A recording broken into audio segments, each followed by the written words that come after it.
Pada zaman dahulu kala, hiduplah seorang ibu dengan anak perempuannya yang bernama Darmi. Ayah Darmi sudah meninggal saat Darmi masih kecil.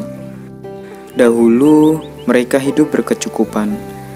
Namun setelah ayahnya meninggal, ibu Darmi harus bekerja keras di ladang demi hidup mereka.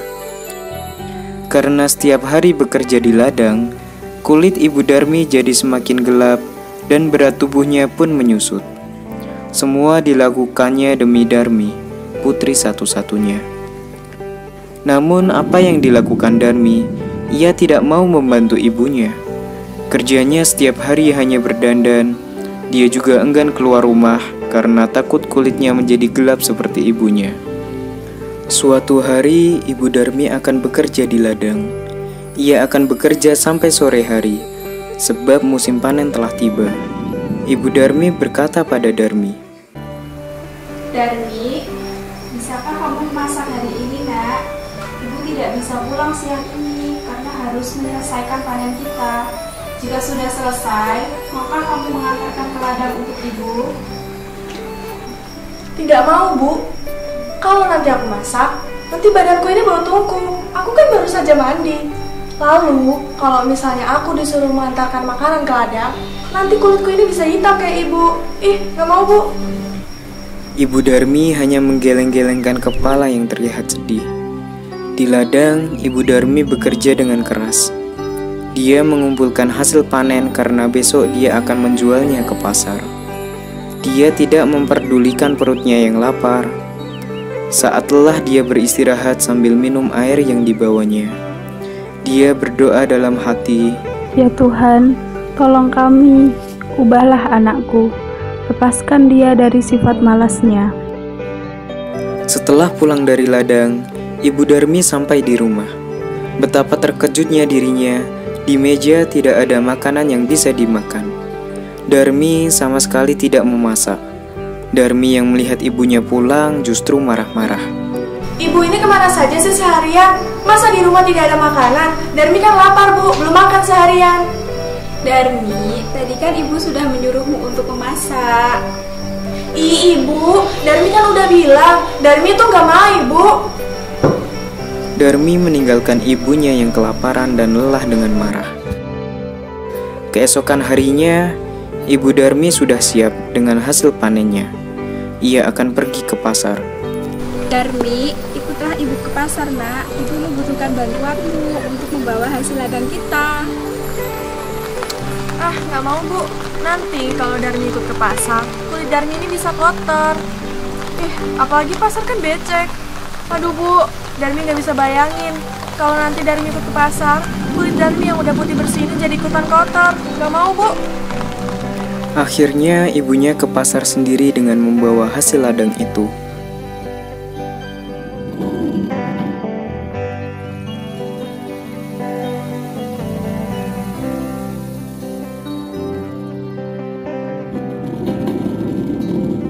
Sorenya, Ibu Darmi pulang membawa uang hasil panen. Tidak terlalu banyak.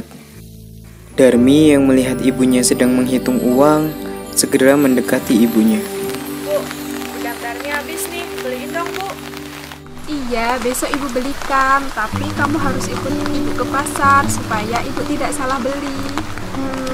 Iya deh, besok Darmi ikut ke pasar. Bu, nanti jalannya jangan berdampingan, ibu di belakangku saja. Apa, Darmi? Ya udah deh, pokoknya ibu di belakangku saja. Akhirnya Darmi dengan terpaksa ikut ibunya pergi ke pasar.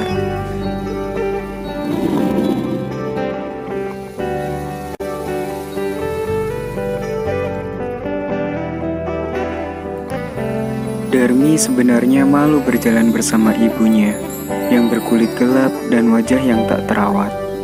Tiba-tiba di tengah perjalanan ada seorang teman Darmi yang menghampiri dan bertanya, Hai Darmi, kamu kemana? Aku mau ke pasar. Itu siapa, Darmi? Ibumu ya? Dia, bukan ibuku. Dia itu pembantuku. Mana mungkin dia ibuku? Amit-amit deh. Iya. Yaudah ya, aku duluan.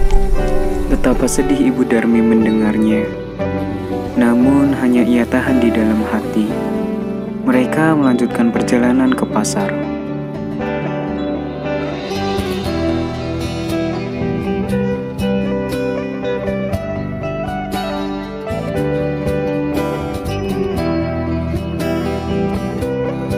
Darmi bertemu dengan temannya yang lain.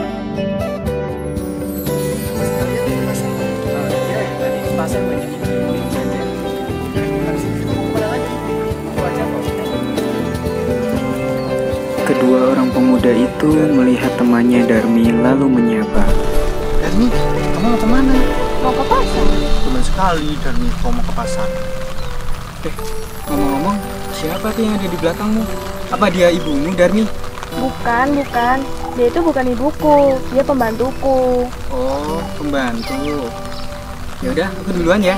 Sungguh hati Ibu Darmi semakin sedih. Begitu tega anaknya mengakui dirinya sebagai pembantu. Namun sekuat tenaga dia berusaha menahannya.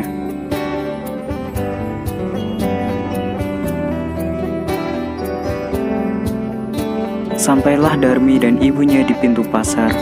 Saat mereka akan memasuki pasar, lagi-lagi Darmi bertemu dengan temannya yang lain. Darmi, tumben kamu ke pasar. Iya, aku mau beli sesuatu. Wah, kamu sekarang tambah cantik aja. Bagi dong tips merawat diri. Oh, kamu bisa saja. Jika kamu ingin cantik seperti aku, kamu harus setiap hari luluran. Jangan lupa, dandan juga. Oh, seperti itu. Lalu siapa di belakang kamu? Iya, siapa ya? Ibumu? Iya, bukan. Dia bukan ibuku. Dia itu pembantuku. Setelah bertemu temannya, Darmi dan ibunya melanjutkan jalan ke pasar. Sesampainya di sana, Darmi melihat-lihat dan membeli barang-barang yang dijual di pasar itu.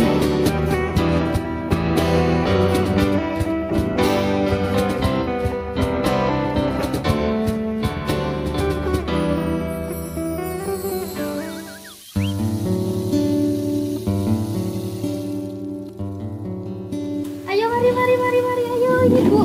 Sampailah Darmi dan ibunya ke tempat penjual bedak. Ya, ada yang murah ini, ada yang mahal. Monggo, silakan.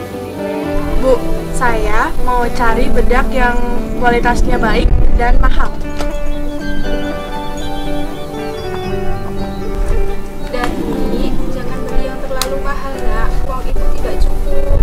Udah deh, ibu diam aja. Udah sana-sana, jangan dekat-dekat Darmi. Nona, jangan begitu pada Ibu Nona. Bukan, Bu. Dia itu bukan ibu saya. Dia itu pembantu saya. Oh, pembantunya. Iya, Bu. Pembantu saya. Ya udah, Bu. Saya beli ini ya. Yes, oke. Berapa, Bu? 3.000. Ini ya, Bu. Makasih ya.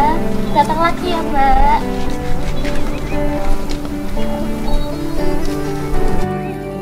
Dalam perjalanan pulang, Darmi marah karena ada barang yang tidak terbeli.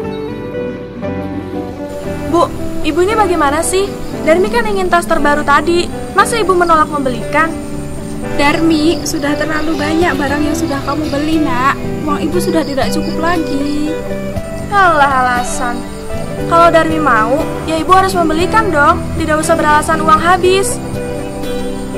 Lalu Bu, tadi sebelum berangkat, Darmi kan sudah bilang, ibu itu jangan dekat-dekat dengan Darmi. Darmi itu malu, Bu, malu. Masa iya Darmi punya ibu yang kayak gini, berkulit hitam, tidak terawat. Lalu, ibu tahu tidak, dengan tampilan ibu yang seperti ini, ibu itu macam pembantu. Ibu Darmi tak kuasa menahan air matanya. Maka ia pun berdoa. Ya Tuhan, hamba sudah tidak kuat lagi dengan sifat anak hamba. Tolong kiranya Tuhan menghukumnya agar dia menjadi jera. Setelah Ibu Darmi selesai berdoa, tiba-tiba Darmi menjerit. Ibu! Ibu! Tolong, Bu!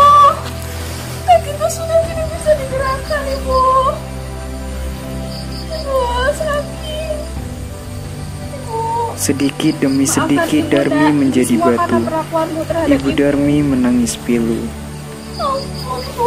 Darmi merintih sambil menangis meminta ampunan ibunya. Sayang, semua tak bisa kembali. Darmi tetap menjadi batu. Dia harus menanggung hukuman karena telah durhaka kepada ibunya yang sudah melahirkan, merawat, dan menjaganya hingga dewasa. Batu itu akhirnya dinamakan Batu Menangis yang berada di Kalimantan Barat. Dari cerita rakyat Batu Menangis, kita semua dapat mengambil pelajaran bahwa kita sebagai seorang anak hendaknya harus berbakti kepada orang tua kita. Ibu adalah orang yang telah mengandung, melahirkan, dan merawat kita dengan penuh kasih sayang.